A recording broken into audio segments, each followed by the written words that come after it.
So, what if I told you there's a spiritual organization out there that claims it can actually decide the outcome of national elections? Today, we're diving into Crowned Eagles Global, a group that says it does exactly that. We're going to break down what they believe and what their mission is, using nothing but their own official materials to tell their story. Okay, let's just jump right in with a claim that it will absolutely stop you in your tracks. This quote is from one of their own books. And they're not just hinting at some kind of spiritual influence. No, they are stating, flat out, that a presidential election was the direct result of their divine will at work here on Earth. And look, this wasn't just a one-time thing. As you can see from these messages, which they actually present as evidence, the group also says it prophesied and then engineered the appointment of Malaysia's 10th prime minister. For them, this is solid proof of their spiritual authority over entire nations.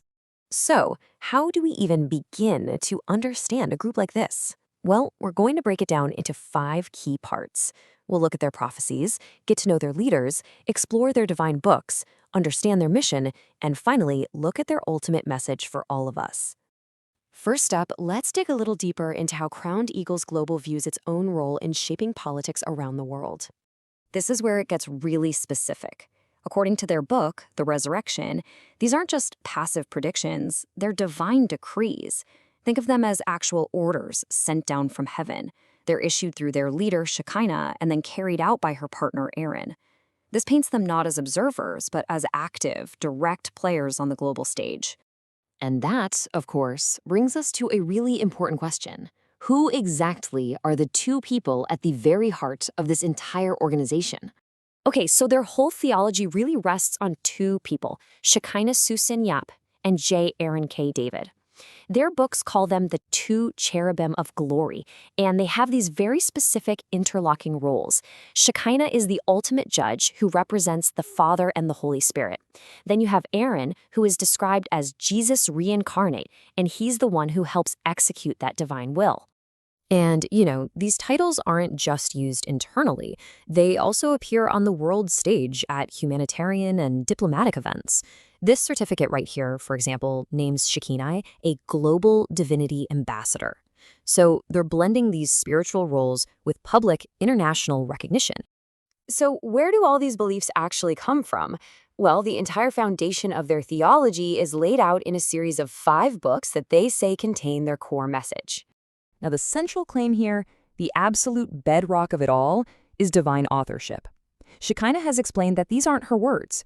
Instead, they are direct messages from heaven that she received word by word, basically acting as a scribe. From their perspective, that gives these texts the ultimate authority. One of the really core concepts you find in these books is the 7 names of God. And this is a brilliant way to understand their theology. Each name stands for a different function of the Creator, from the great I Am, who they call the scriptwriter of our lives, all the way to Shaddai, the destroyer of the rebellious, and even Adonai, who, as they put it, has the last laugh. Another central teaching revolves around this number, 50. They call them the 50 protocols of heaven, and they're described as universal spiritual laws that apply to everyone. But here's the really unique twist. They teach that these 50 heavenly laws have a direct physical connection to the 50 main acupuncture points in our bodies. And these protocols are not just abstract ideas. They form a literal checklist for salvation, and they even claim for physical resurrection. As you can see, the list is pretty demanding, from developing certain character traits to being willing to part with your inheritance. But just look at that last one, the Shekinah factor, which they define as how close you are, personally, to her. So with all this intricate theology working in the background, what is the organization's public-facing mission? What do they tell the world they are here to do? Well, in public, Shekinah describes her mission in these very grand, universal terms, to save every humanity by teaching cosmic laws that can lead people to what she calls a perfected state. Their official mission statement gets even more specific. It's this really interesting mix of traditional spiritual goals, like healing the sick and feeding the poor, combined with promises of very tangible modern-day breakthroughs in your finances, your family, your mental health, pretty much every area of life. Okay, so everything we've talked about so far, it's all building towards one final dramatic conclusion and a very clear call to action for the rest of us. The language they use becomes, well, pretty apocalyptic.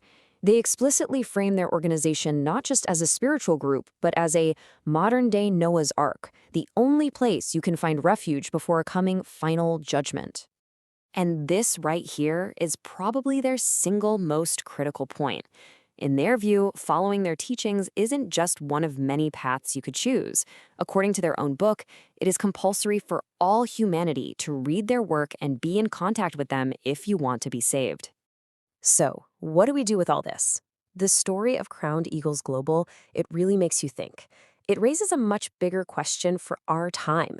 In an age where anyone can use global media to get their message out there, how is that fundamentally changing our ideas of faith, of influence, and even of power itself?